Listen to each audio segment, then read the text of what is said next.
Alur cerita God Level Assassin I Am The Shadow kini sudah memasuki chapter ke-71 sampai 72. Video ini merupakan kelanjutan dari part sebelumnya.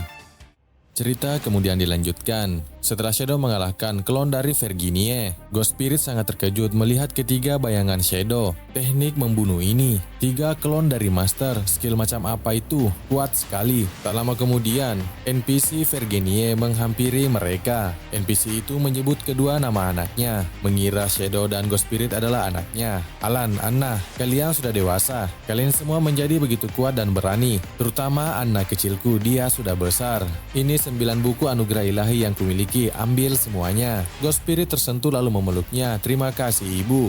NPC Virginie berkata, Anna, ibu sayang kamu.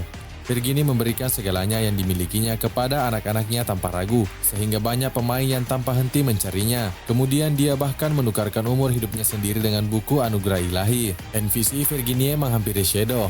Alan, apa yang kamu inginkan? Shadow menjawab, saya ingin buku anugerah ilahi untuk gelang komunikasi. Virginie bilang, oke, tunggu sebentar. Ibu tidak lagi memiliki kitab suci anugerah ilahi, maka aku akan menggunakan sisa hidupku untuk membuatkannya untukmu. Ini nak bukunya. Sistem muncul, Anda telah memperoleh kitab suci gelang komunikasi. Shadow kemudian membayarnya dengan masa hidup. Sistem muncul, Anda kehilangan 150 hari kehidupan yang dapat diperdagangkan. Melihat itu, Virginie berkata, hah, nak, kamu nggak perlu kasih aku. Shadow hendak pergi dan berkata, ambillah, itu tanda terima kasihku. Sudah waktunya bagi kita untuk pergi. Virginie bilang, hati-hati di perjalanan anakku, anak kecil. Jika kau menghadapi bahaya, jangan tinggalkan kakakmu. Kakakmu akan melindungimu. Ghost Spirit sangat tersentuh. Ia berkata di dalam hati, sepertinya usia majikanku memang cocok menjadi kakak laki-lakiku. Saat keluar, Ghost Spirit berteriak, guru, menurutmu apakah lebih baik aku memanggilmu guru atau saudara mulai sekarang? Akan tetapi Ghost Spirit sangat terkejut. Shadow berbalik dengan tatapan tajam. Panggil aku apa saja kecuali saudara. Oh, kenapa kamu menolak dengan tegas? Apakah kamu punya masa lalu yang tragis?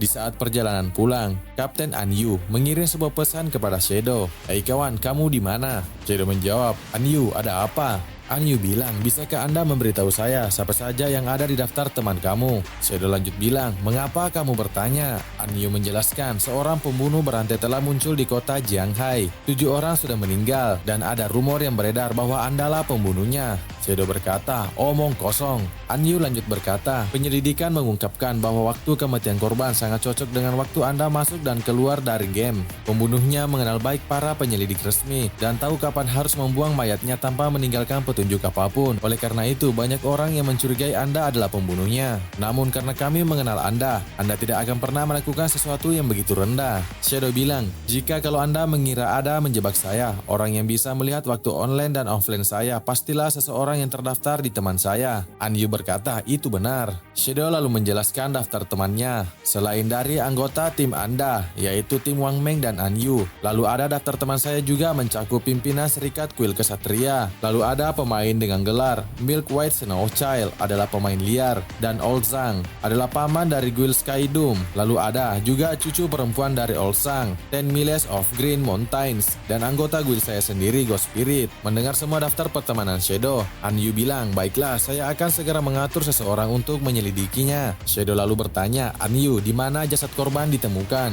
Anyu bilang, tersebar di seluruh kota Jianghai Tuan. Apakah Anda ingin menyelidikinya secara pribadi? Hebat, dengan keterlibatan Shadow, si pembunuh pasti akan terungkap dalam waktu singkat. Saya telah mengirimkan semua datanya kepada Anda.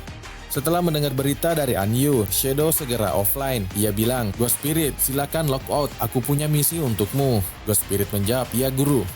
Setelah mereka berdua logout, Shadow lalu menjelaskan, ini adalah gelang komunikasi yang memungkinkan komunikasi antara pemain dan kenyataan. Dan ini tunggangan serigala hantu untukmu. Tunggangi dia ke kota Jianghai dan temukan pembunuh berantainya. Ghost Spirit terkejut. Hah, kamu baru saja memberiku tunggangan seperti itu. Guru, saya tidak tahu bagaimana memecahkan kasus. Seseorang mencoba menjebak saya dengan sengaja menciptakan kasus di mana waktu kematian bertepatan dengan offline dan onlineku. Saya sudah memeriksa daftar teman saya dan orang-orang di dalamnya sepertinya tidak ada di sana. Wang Meng dan orang-orang seperti dia pasti akan melaporkan waktu online dan offline saya ke pihak berwenang. Saya curiga ada mata-mata di dalam kelompok mereka. Keahlianmu, sentuhan dunia bawah, memungkinkanmu melacak objek berdasarkan auranya, menjadikanmu orang terbaik untuk penyelidikan masalah ini. Saya sudah mengirimkan informasi detailnya. Dengan keahlian yang tepat, Anda bisa menyelesaikan tugas ini. Jika saja aku di posisi guru, aku pasti akan mencari tahu siapa pelakunya sebenarnya. Ghost Spirit berkata dalam hati, karena tuanku sangat mempercayaiku, aku tidak boleh mengecewakannya.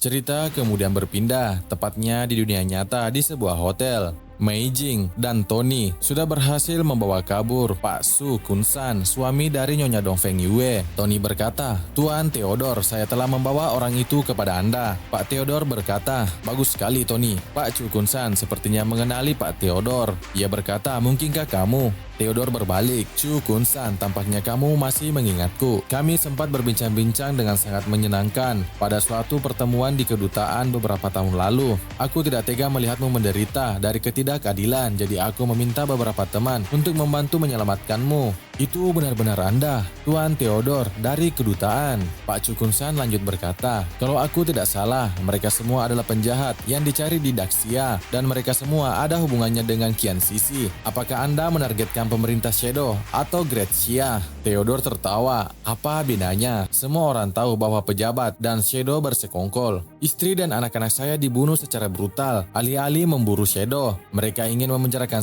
saya perwira staf militer. Aku tahu kau menyelamatkanku bukan tanpa alasan, jadi katakan padaku apa yang kau inginkan dariku." Theodore menjelaskan, "Hasil ramalanku menunjuk padamu. Ia memberitahuku bahwa kau dapat membantuku menemukan apa yang kuinginkan." "Tuan Chu Kunsan, apa profesi Anda?" "Saya satu-satunya kelas tersembunyi dari sistem Pries, Master Feng Shui, dengan kemampuan skill 1, Yin Yang Harmoni, skill aktif, yang memungkinkan manipulasi emosi musuh. Efek pasif, memberikan bonus damage kepada musuh bertipe hantu. Dan skill 2, dapat digunakan untuk menemukan harta karun dan monster, dan juga dapat menentukan Feng Shui inti bumi tertentu." Mendengar itu, Tony yang ada di belakang berkata, "Apakah itu satu-satunya kelas tersembunyi? Sayang sekali dia adalah karakter pendukung. Dia tidak terlalu membantu melawan Shadow." Mendengar itu, Pak Chu Kunsan sangat kesal. Ia langsung menggunakan skillnya kepada Tony. Hingga pada akhirnya, skillnya memberikan efek kepada Tony dan kawannya. Tony beserta temannya akhirnya terpengaruh, dan pada akhirnya mereka bertengkar lalu berkelahi. Pak Chu Kunsan menjelaskan, "Itu keahlianku. Mereka akan terus bertarung sampai akhir. Akan tetapi, keterampilan ini tidak efektif melawan musuh yang levelnya 5 atau lebih tinggi dariku." Theodore berkata, "Tidak buruk, Tuan Su. Menemukan Anda tentu saja merupakan keputusan yang tepat." Theodore lalu mengeluarkan sebuah kartu di tangannya. "Oke, berhenti saling memukul. Musuh kita adalah para penguasa dan Shadow. Pertikaian internal bukanlah ide yang baik." Theodore mengeluarkan sebuah skill kartu Dewa Bulan, lalu melemparkannya kepada Tony, dan seketika mereka berdua tersadar, membersihkan efek negatif. Mei Jing yang ada di sana tertawa. "Kemampuan Tuan Su luar biasa, keduanya terluka parah." Theodore lalu berkata kepada Mei Jing, "Nona Mei Jing, tolong bawa mereka berdua." Mei Jing bilang, "Ya Tuan Theodore." Theodore lanjut berkata, "Istirahatlah malam ini dan kita akan memulai operasi setelah mereka pulih." Di dalam hati, Pak Su Kunsan sangat terkejut karena skillnya dibatalkan. Ia bertanya-tanya soal kemampuan Pak Theodore. Theodore lalu bilang, "Jadi Tuan Su, selamat datang di tim kami. Pak Theodore ini adalah satu-satunya kelas tersembunyi di kelas Pries adalah Diviner. Dapat menarik kartu yang berbeda untuk ramalan, bisa mendapatkan kartu peningkatan, pemurnian, dan teleportasi. Dan kartu itu dapat diberikan kepada orang lain untuk digunakan satu kali." Cerita kemudian berpindah masih di dunia nyata, tepatnya di kota Jianghai. Diperlihatkan, Ghost Spirit bersama dengan rubah hantu telah tiba. Ghost Spirit menggunakan kemampuannya untuk menemukan sebuah aroma. "Ketemu, ini pasti bau si pembunuh. Pergi ke sana." "Baiklah, Ghost Wolf, ayo berangkat, ikuti aromanya." Di tempat yang berbeda, bekas kediaman King Feng di kota Jianghai, terdengar sebuah ketukan pintu. Tidak lama kemudian, King Xiaoyu keluar membuka pintu. "Yan Yan, kamu di sini?" Xiaoyu bertanya, "Apakah ini orang yang kesini untuk membeli rumah?" "Yan Yan, kamu hebat. Saya baru saja bilang ingin menjual rumah ini kemarin, dan Anda sudah menemukan pembeli untuk saya hari ini." Chu Yan menjelaskan, "Tidak Xiaoyu, ini peramal yang kusewa untukmu. Aku ingin dia membantumu menemukan keberadaan saudaramu." Pria itu lalu memperkenalkan diri. "Hei, halo, saya Rentu, seorang peramal." Xiaoyu bilang, "Ramalan untuk menemukan keberadaan saudaraku." "Tunggu, kenapa?" Chuyan menjelaskan, "Aku akan pindah dalam beberapa hari ke depan. Aku tidak ingin tinggal bersamamu lagi. Aku khawatir kamu sendirian." Xiaoyu terkejut, "Kenapa kamu tiba-tiba pindah? Kamu mau pindah kemana?" Chuyan bilang, "Pejabat kota Jianghai mengambil alih tempat persembunyian tingkat platinum yang terletak di dekat stadion. Tim resmi telah mengundang Mangsa Eguil untuk bergabung dengan kami, dan saya akan pergi bersama mereka. Ramalan Guru Ren sangat akurat. Dia akan membantu menemukan saudaramu. Kakakmu, Qin Feng, adalah orang yang sangat bisa diandalkan. Jika kamu memohon padanya dengan tulus, dia pasti akan membantumu. Yan, saya hargai kebaikanmu, tapi aku tidak butuh itu. Saudaraku itu, dia bisa dibuang begitu saja. Kalaupun aku menemukannya, bagaimana? Saat ini saya menjaga pintu masuk tempat persembunyian Shadow, dan saya cukup sering melihatnya. Shadow akan menyadari kekuatanku dan membiarkanku bergabung dengan guildnya." Chuyan bilang, "Kamu terlalu banyak berpikir. Lagi pula, Shadow kan orang luar. Lebih tenang kalau ada kakakmu yang jagain kamu. Kamu harus coba. Aku belum selesai pindah, jadi aku harus pulang dulu." Xiaoyu hanya berteriak memanggil nama Chuyan saat pergi. Setelah Chuyan pergi, Pak Rentu berkata, "Nona Qin Xiaoyu, apakah Anda punya barang-barang yang digunakan kakak Anda? Saya membutuhkannya untuk meramal." Xiaoyu dengan enggan menjawab, "Sudah saya katakan, tidak usah meramal nasib kakakku." Akan tetapi tiba-tiba peramal Rentu masuk ke dalam rumah. Ia bilang, "Saya mendengar dari Nona Chuyan bahwa Anda dan saudara Anda selalu tinggal bersama. Rumah ini pasti tempat tinggalnya. Itu sudah cukup." Xiaoyu terlihat kesal. "Hei, siapa yang mengizinkanmu masuk? Aku tidak butuh ramalan." Peramal Rentu mengabaikannya. "Nona Qin, saya merasa kita sangat cocok, jadi saya akan lakukan ramalan untuk Anda secara gratis." Pak Rentu lalu mengeluarkan sebuah kartu di tangannya. Kartu yang dikeluarkan mirip dengan kemampuan, dan kartu mirip Theodore. Rentu lalu bilang, "Anda dapat memeriksa hasilnya, lebih baik jika Anda puas, tapi tidak masalah jika tidak." Ia lalu mengeluarkan kartunya, kartu pertanda Dewa Bintang. Kartu itu lalu mengeluarkan sebuah gambar ramalan. Pak Rentu bilang, "Sosok dalam kegelapan total terbaring diam di kedalaman laut." Xiaoyu bilang, "Apa artinya ini?" "Maaf, kakakmu telah tenggelam sampai mati, dan jasadnya telah tenggelam di dalam laut." Xiaoyu bilang, "Apa?" Tetapi pada kenyataannya, Qin Feng atau Shadow sedang berbaring di dalam markas persembunyiannya. Tepatnya markas persembunyian di dalam laut. Mungkin karena itu ramalannya menyebutkan bahwa ia tenggelam dalam laut.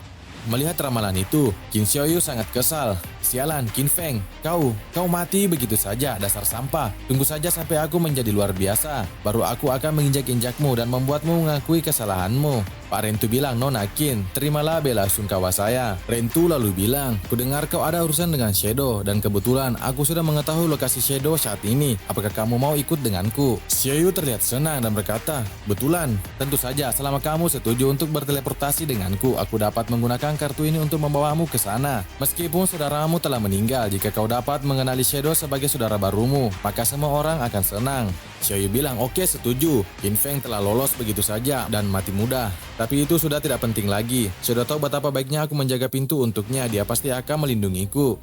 Setelah mereka berdua berteleportasi, Xiaoyu sangat terkejut dan berkata, "Hei, di mana ini? Bagaimana dengan Shadow?" Rentu bilang, "Itulah yang seharusnya saya tanyakan pada Anda." Lalu tiba-tiba dengan gerakan yang sangat cepat, Pak Ren memukul Xiaoyu. Xiaoyu terluka parah. Pak Ren mengangkatnya. "Beritahu aku apa yang kamu ketahui tentang Shadow. Katakan semuanya." Xiaoyu menjelaskan, Saya tidak mengenalnya." Pak Ren lalu memukul perutnya. "Masih berbohong, katakan apa yang kau ketahui. Bukankah kamu bilang bahwa kamu menjaga pintu markasnya dan sering menemuinya? Apakah kamu pingsan sekarang?" Lalu kemudian Pak Rentu menyadari sesuatu. Wanita ini tidak mengekstrak kemampuan apapun dari permainan. Pak Ren lalu menghubungi seseorang. "Hei, mangsanya sudah siap. Kapan memulainya? Aku tidak membunuh siapapun selama 2 hari. Orang yang ditelepon memberikan sebuah pesan. Bermainlah sesukamu, tetapi kamu jangan membunuhnya tanpa instruksiku." Rentu mengeluarkan pisaunya dan berkata, "Baiklah, kalau begitu mari kita bermain perlahan-lahan."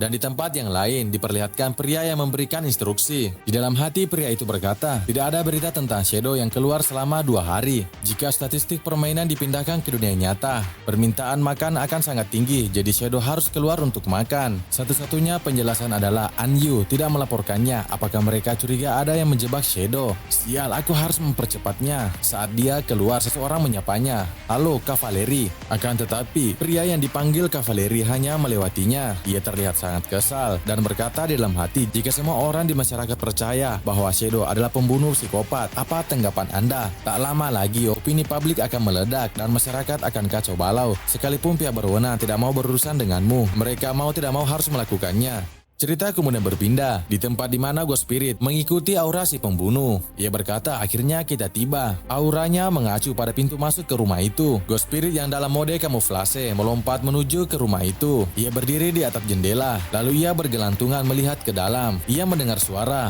menakjubkan, keren sekali. Mendengar dan melihat kejadian di dalam, Ghost Spirit sangat terkejut. Di dalam terlihat seseorang sedang digantung dan kakinya telah terpotong. Sirup-sirup dari kakinya berjatuhan ke bawah dan di bawahnya terlihat Rentu yang terlihat kesenangan menjilati sirup yang jatuh. Apakah yang akan terjadi kepada King Xiaoyu? Apakah dia akan menjadi target selanjutnya dari pembunuhan berantai? Menarik untuk kita nantikan. Sampai jumpa di chapter selanjutnya.